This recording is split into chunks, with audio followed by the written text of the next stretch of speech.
Gəlin bu gün vəzinlər haqqında danışaq. Məsələn, Azərbaycan ədəbiyyatında 3 vəzn istifadə olunub. Əruz vəzni, heca vəzni, sərbəst vəzni. Deməli, başlayaq əruz vəznindən. Əruz vəzni bizim milli vəznimiz deyil. Bizim milli vəznimiz deyil. Ərəb ədəbiyyatından gəlib, Xəlil İbn Əhməd tərəfindən kəşf olunub. Yeni kəşf olunanda 15 bəhri kəşf olunub. Əhməd tərəfindən kəşf olunanda 15 bəhri mövcuduymuş, məlum imiş. Hal-hazırda 19 bəhri elm aləminə məlumdur. Bunun 11-i Azərbaycan ədəbiyyatında işlənir. Deməli, əruz vəzninin özəllikləri nədir? Əruz vəznində heca sayı bərabərliyi önəmli deyil. Yəni, qəzəlin bir beytində, qəsidənin bir beytində ola bilər ki, birinci misra 14 heca olsun, ikinci misra 15 heca olsun. Yəni, bu önəm daşımır. Burada önəm daşıyan uzun və qısa hecaların bir-biri ilə səsləşməsidir. Uzun və qısa hecaların bir-biri ilə səsləşməsidir. Bu, heca vəznindən onu fərqləndirən bir cəhətdir. İkinci cəhət, heca vəznində bölgü zamanı, misra daxili bölgü zamanı parçalanma ola bilir. Üzr istəyirəm, ola bilmir. Əsasən olmur parçalanma. Yəni, söz bütöv qalır. O bölgü ki, düşür hara, o ya sözün əvvəli olur, ya sözün sonu olur. Yəni, ya sözdən əvvələ düşür, ya sözdən sonraya düşür. Yəni, sözü bütövlükdə parçalamırıq. Bütöv sözü iki hecası sola düşsün, bölgünün soluna düşsün, bir hecası bölgünün sağına düşsün. Elə bir şey olmur. Elə bir şey yoxdur. Amma əruz vəznində düz sözün ortasına bölgü düşə bilər. Məsələn, mübtəla-i dərd eşqəm, əl götür məndən təbib.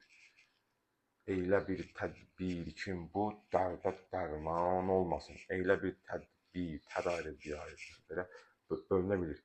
Və yaxud da tədris proqramında olan bir şeydən. Muradım şəmi yanmazmı? Şəm bir tərəfi, i bir tərəfi düşür.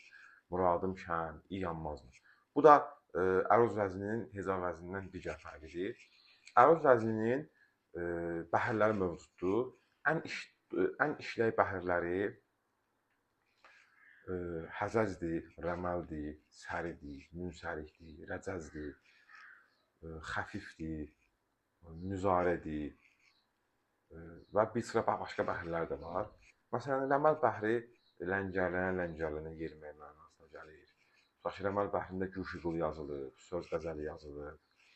Həzəz bəhri cəhcəh vurmaq, xoş avaz mənasına gəlir. Məsələn, hansı şeirlər var? Leyli Məcnun poeması Füzulinin, Dəhnamə poeması,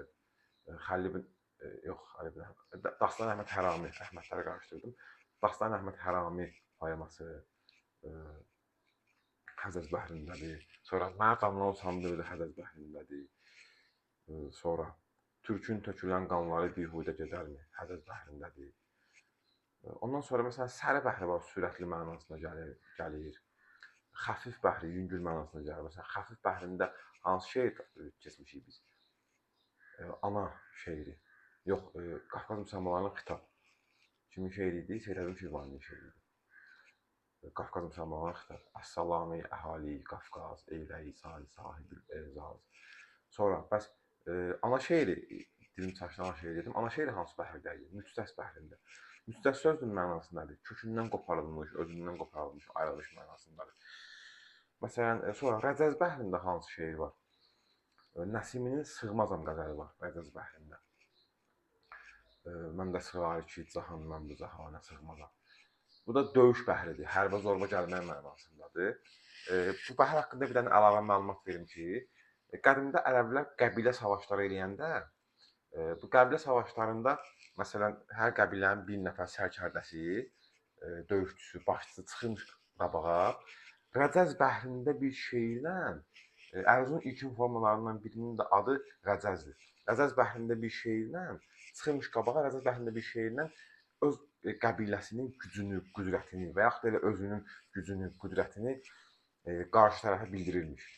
Bir növ döyüşdə istifadə olunan bəhriymiş. Nəsimi də öz fikirlərinə zidd olan, həmin zamanədə insanlara zülm eləyən, dinə, xalqa, əhaliyə zülm eləyən, ölkəyə zülm eləyən, insanlarla döyüşdüyü üçün bir növ mənəvi döyüş, elə həm fiziki döyüş, həm mənəvi döyüş olduğu üçün Nəsiminin apardığı Nəsimi ona görə şeiri bu bəhrdə seçib.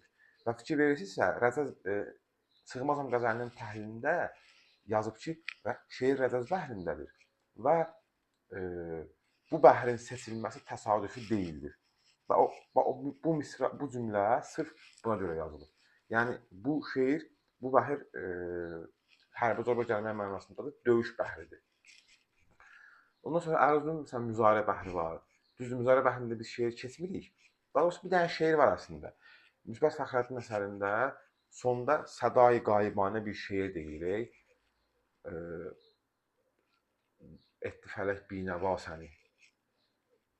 Dünya içində olmadı bir yaxşı gün nəsib, övrətlər içrə eylədi bəxti qəra səni.